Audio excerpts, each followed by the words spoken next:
Art education is a crucial aspect to stopping the poverty to prison pipeline. The poverty to prison pipeline is a revolving door effect through the prison system catalyzed by poverty in the United States. 57 and 72% of incarcerated men and women, respectively, were reported to have incomes below $22,000 prior to their incarceration. To put this into perspective, USA Today stated that the average American is paying roughly $2,000 in rent monthly. This means that those with an annual income below or equal to $22,000 cannot afford rent alone. Another aspect of the pipeline is the bail system. This is where a person who is accused of a crime can pay a certain amount of money to remain free until their trial is held to reach a verdict. Regardless of the outcome, those at a financial disadvantage who were able to place bail may not be able to afford their next month's bills. Those who are unable to afford bail are at a huge disadvantage.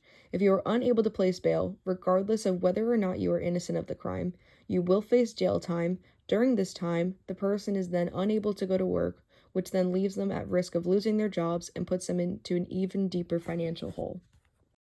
According to a study conducted by UCLA, those who have been incarcerated for any crime are nearly 10 times more likely to be homeless than the general public. This is how the revolving door effect works. Those who live below the poverty line may commit crimes out of financial necessity, go to prison, then leave prison in a more severe state of poverty since criminal records also make finding a job significantly more difficult, and then the cycle continues as they fall deeper and deeper into this hole. The U.S. Department of Education states that high poverty districts spend 15.6% less per student than low poverty districts do. These discrepancies are largely due to the fact that public schools are funded by local property taxes. Low-income areas typically have lower home values and therefore collect less taxes. Funding for all public schools should come from nationwide taxes to give students of all socioeconomic status a chance. Living in wealthy neighborhoods comes with a set of privileges aside from better schooling, like better public libraries, better job opportunities, access to tutoring, along with the privilege of having a quiet room in the home for children to do their homework in. It is no shock that most schools across the nation do not prioritize art programs. This is true for all income areas, but it is more severe in low-income school districts. The first step in dismantling the poverty to prison pipeline is to allocate funding towards schools in low-income neighborhoods. It is imperative that part of this money is used to improve art education programs. I will go over many of these reasons in the coming slides.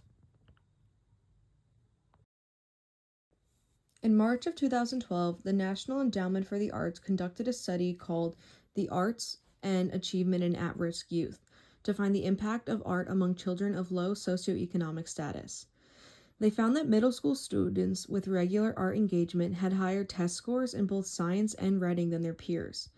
Students with art-rich experiences in high school were more likely to take a calculus course and had a higher GPA in average than the average school population. They also found that children with adequate art education in school were almost 3 times more likely to earn a college degree. A report by Americans for the Arts states that young people who participate regularly in the arts are 4 times more likely to be recognized for academic achievement, to participate in a math and science fair, or to win an award for writing an essay or poem than children who do not participate. These findings can be explained by the fact that visual arts helps children to learn about techniques that aid in their presentations of academic work, like color theory, perspective, visual balance, and layout. One of the most important steps of stopping the poverty to prison pipeline is lowering dropout rates. According to Stanford's Graduate School of Education, 68% of all incarcerated men do not have a high school degree, and those who dropped out of high school are nearly 4 times more likely to be arrested than those who graduated. Americans for the Arts published an article which said that students with high arts participation and low socioeconomic status have a 4% dropout rate, which is 5 times lower than their low socioeconomic status peers. The Arts and Achievement in At-Risk Youth study found that high school students who earned few or no art credits were 5 times more likely not to have graduated than students who earned many art credits. The Sandy Springs Art Foundation stated that low-income students who are highly engaged in the arts are more likely to graduate from college.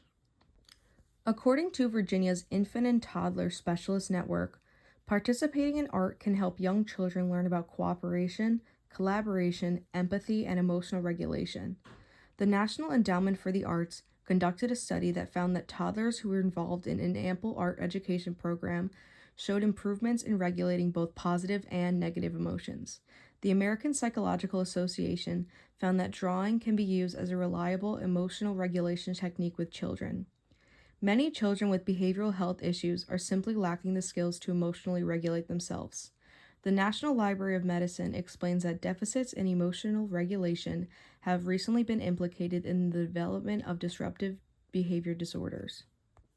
Art improves behavioral health by teaching students how to healthily express and understand their emotions. A study done by Missouri schools in 2010 found that greater art educations led to fewer disciplinary infractions, along with higher graduation rates and test scores. Rice University's Kinder Institute for Urban Research stated that adequate art education programs reduced the proportion of students in schools receiving disciplinary infractions by 3.6%. A study called Investigating the Causal Effects of Art Education sought to show the effectiveness of art programs by randomly assigning 21 schools art education programs that previously did not have any, compared to the findings of the control group of the 21 schools that did not have art. In the control group of the schools, 15% of the students were disciplined, in contrast to less than 11% of students in the schools with art education. The researchers also noted an increase in the students' compassion for others and emotional empathy. The Office of Juvenile Justice and Delinquency Prevention conducted the Youth Arts Development Project to identify, implement, and refine effective art-based delinquency programs for at-risk youth. They found that the implementation of art programs had a positive impact on kids' attitudes and showed a decline in delinquency behaviors. For youths dealing with trauma or victimization, including the exposure to violence, the arts can help them cope with painful experiences by fostering resiliency. This is an important aspect of stopping the poverty to prison pipeline because poverty itself is a trauma, and art helps children equip themselves with skills to regulate their emotions and behaviors.